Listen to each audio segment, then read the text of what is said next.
नमस्कार, खबरों का पंचनामा देख रहे हैं आप। मैं हूं आपके साथ पूजा। हम लेकर आए हैं देश और दुनिया की 5 बड़ी खबरें, जिस पे चर्चा के लिए मेरे साथ स्टूडियो में मौजूद हैं कैपिटल टीवी के editor in chief doctor Manish Kumar. Doctor साहब, बहुत बहुत स्वागत है आपका। धन्यवाद। सबसे पहले नजर हेडलाइंस पर। पश्चिम एशिया तनाव के बीच पीएम मोदी ने दूसरी बार की वर्क फ्रॉम होम, सोना नहीं खरीदने की अपील, ईंधन बचाने पर दिया जोर। पीएम की अपील पर विपक्ष ने मचाया शोर।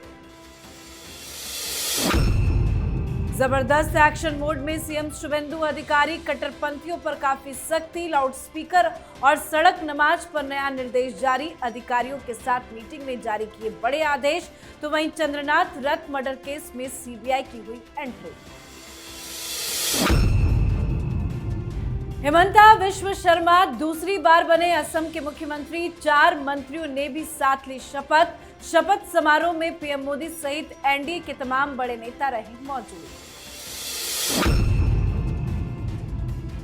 केरल के सीएम पर सस्पेंस बरकरार, दिल्ली में बैठकों का दौर जारी। राहुल गांधी ने केसी वेणुगोपाल से अकेले में की मुलाकात। तो मुरलीधरन बोले, सीएम का ऐलान अगले 24 घंटे के भीतर।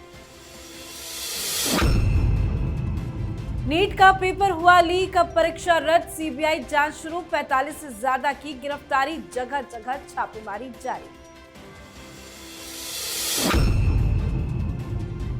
खबरों की शुरुआत में सबसे पहले बात पीएम मोदी की अपील की। मिडिल ईस्ट में तनाव के बीच प्रधानमंत्री नरेंद्र मोदी ने 24 घंटे में दूसरी बार देश की जनता से अपील की है कि संस्थानों का सोच समझकर इस्तेमाल किया जाना चाहिए।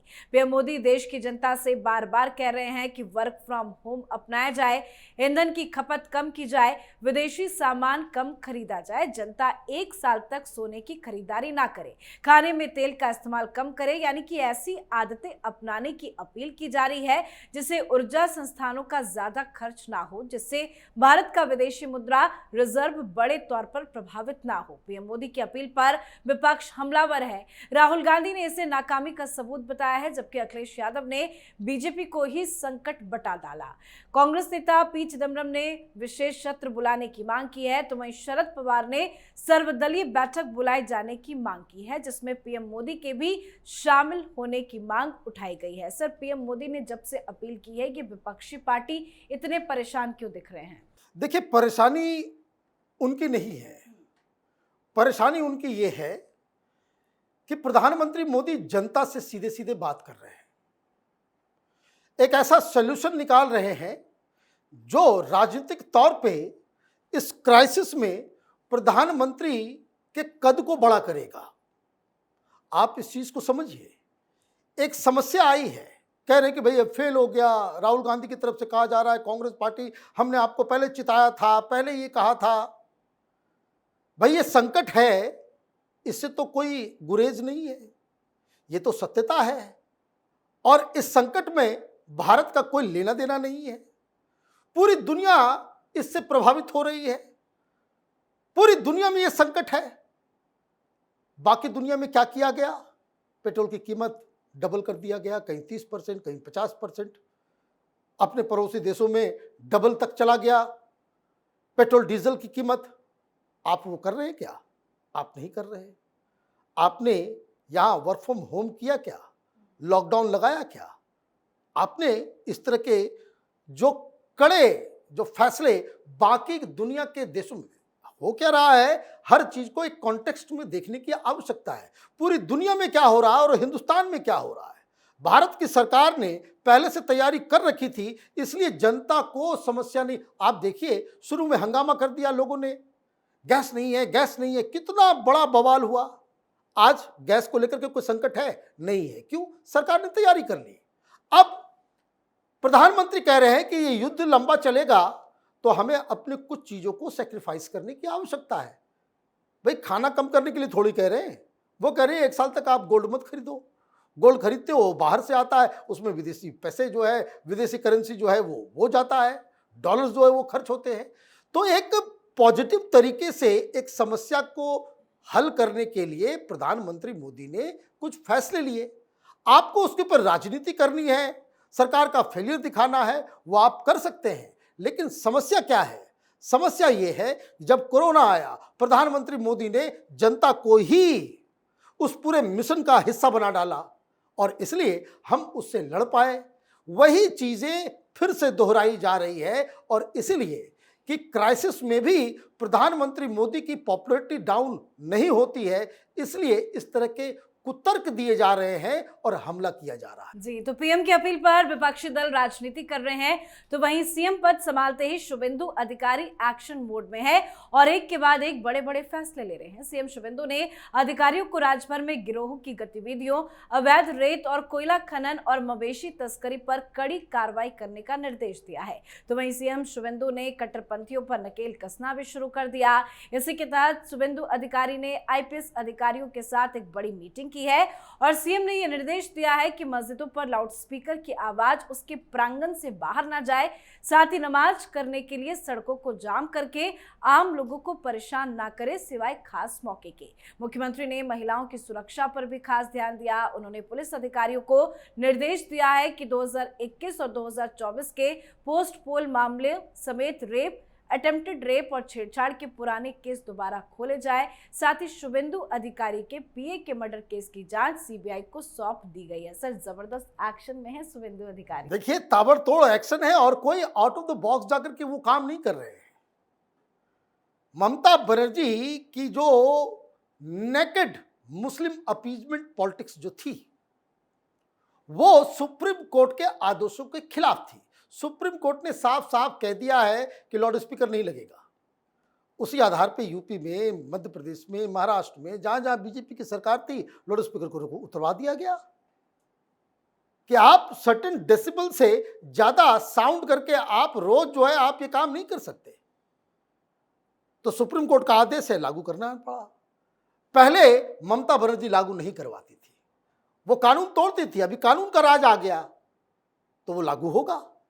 दूसरी चीज, आप पब्लिक को जो है डिस्टर्ब करते हैं कि सड़क पे आकर के आप जो है नमाज पढ़ना शुरू करते, मना किया गया।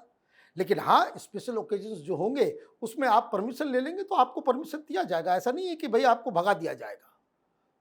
सबसे बड़ी चीज जो बार बार भारतीय जनता पार्टी को कौंधती थी, जो बात कि जो पोस्ट पोल वायलेंस के दौरान जिस तरीके से वहां हिंदुओं के ऊपर अत्याचार हुआ, वो सारी डायरी फिर से खोली जा रही है और सिर्फ उन केसेस को रिवाइव भी नहीं किया जा रहा।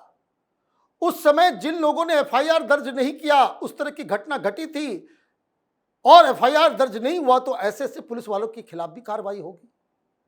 तो आप देखिए, एक दिन के अंदर एक के बाद एक बड़े बड़े फैसले और अपने पीए के केस को सीबीआई को दे देना, ये ममता बनर्जी ये चारों तरफ से घिर रही है, क्योंकि इसमें फंसने वाले कोई और नहीं, टीएमसी, उसके कार्यकर्ता, उसके नेता और उसका शीर्ष नेतृत्व हुआ है। बिल्कुल, तो बंगाल में बीजेपी की सरकार जबरदस्त एक्शन मोड में है, तो वहीं असम में बीजेपी के नेतृत्व वाली एनडीए सरकार ने तीसरी बार सत्ता संभाल ली है। हेमंता बिश्व शर्मा लगातार दूसरी बार असम के मुख्यमंत्री बने हैं।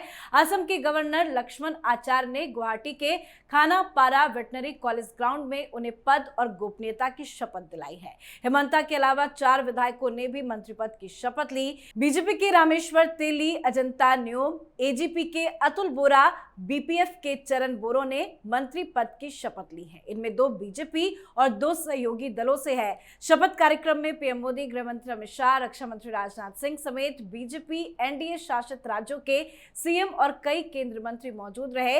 हेमंता का पूरा परिवार भी कार्यक्रम में मौजूद रहा। जनता काफी संख्या में पहुंची। भव्य शपथ समारोह हुआ है। सर, एक बार फिर से हेमंता ने मुख्यमंत्री पद की शपथ ले ली है, एक बार फिर एक्शन में दिखेंगे। देखिए, राहुल गांधी की कितनी बदकिस्मती है।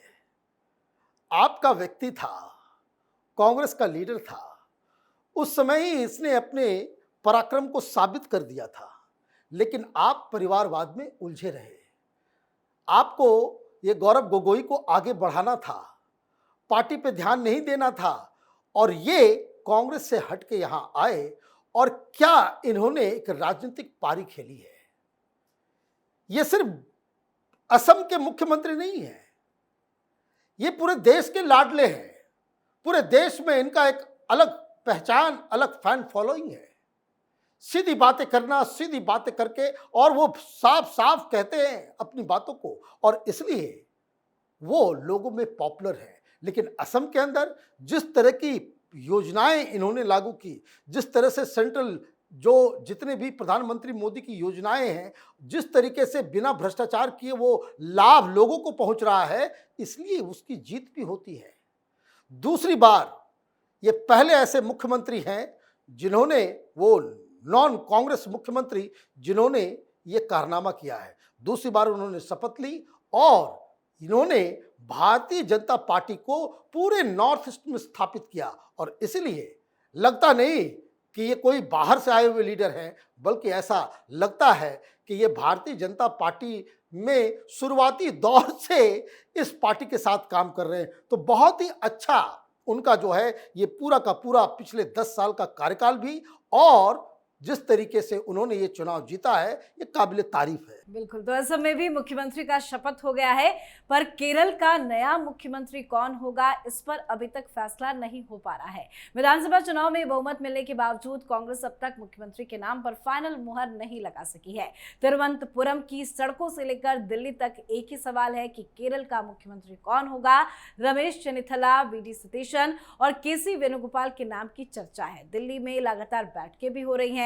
राहुल गांधी केरल के बड़े नेताओं के साथ अलग अलग मुलाकात कर रहे हैं। बैठक में शामिल होने के लिए के मुरलीधर, के सुधाकर भी दिल्ली पहुंचे हुए हैं। बताया जा रहा है कि कल सुबह तक सीएम के नाम का ऐलान हो जाएगा। सर, लगातार मीटिंग हो रही है, लेकिन मीटिंग में क्या हो रहा है, क्यों नहीं मुहर लग पा रही है? भाई, कांग्रेस वालों को मुबारक हो। बताया जा रहा है कि आज शाम या कल सवेरे तक नाम आ जाएगा, लेकिन लगता तो नहीं है।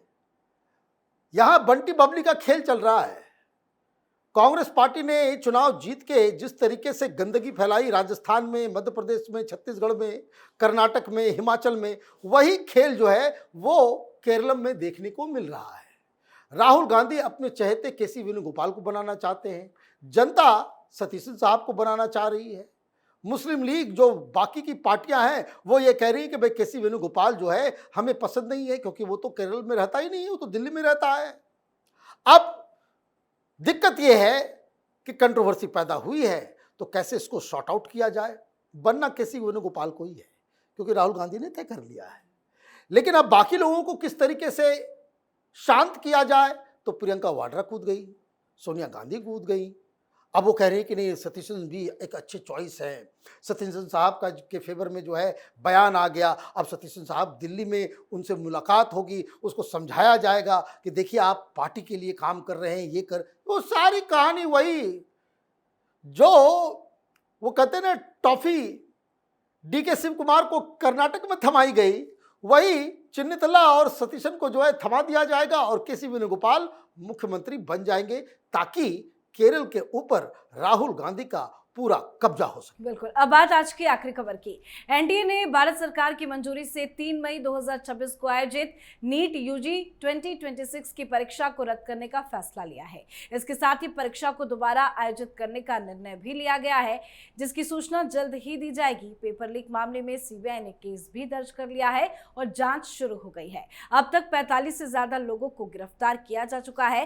कई राज्यों में छापेमारी और बड़े गैंग के नाम सामने आने से मामला और भी ज्यादा गंभीर हो गया है। सर, सीबीआई जांच की तो शुरुआत हो गई है, लेकिन क्या राहुल गांधी को एक और नया मुद्दा मिल गया है? देखिए, राहुल गांधी को मुद्दा तो बहुत सारे मिलते हैं, लेकिन मुद्दा का क्या करेंगे वो?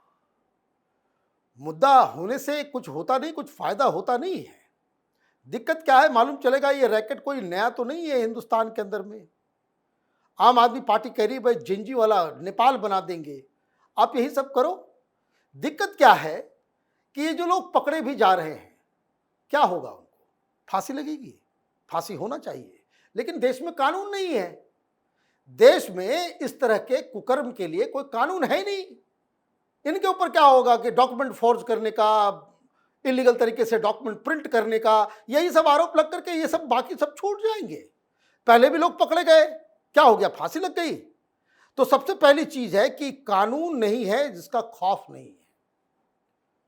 जैसे योगी आदित्यनाथ करते हैं, ये जितने लोग पकड़े जा रहे हैं, जितने लोग पकड़े जा रहे हैं, उसे घर पे बुलडोजर कब चलेगा?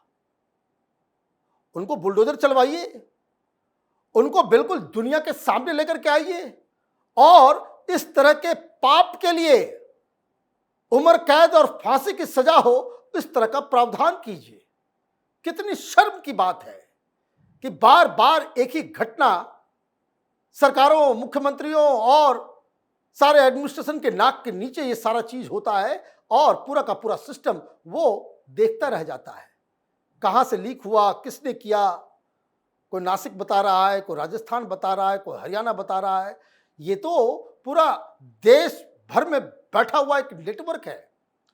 इसके ऊपर तब ध्यान जाता है जब पेपर लीक हो जाता है, पहले से क्यों नहीं ध्यान होता?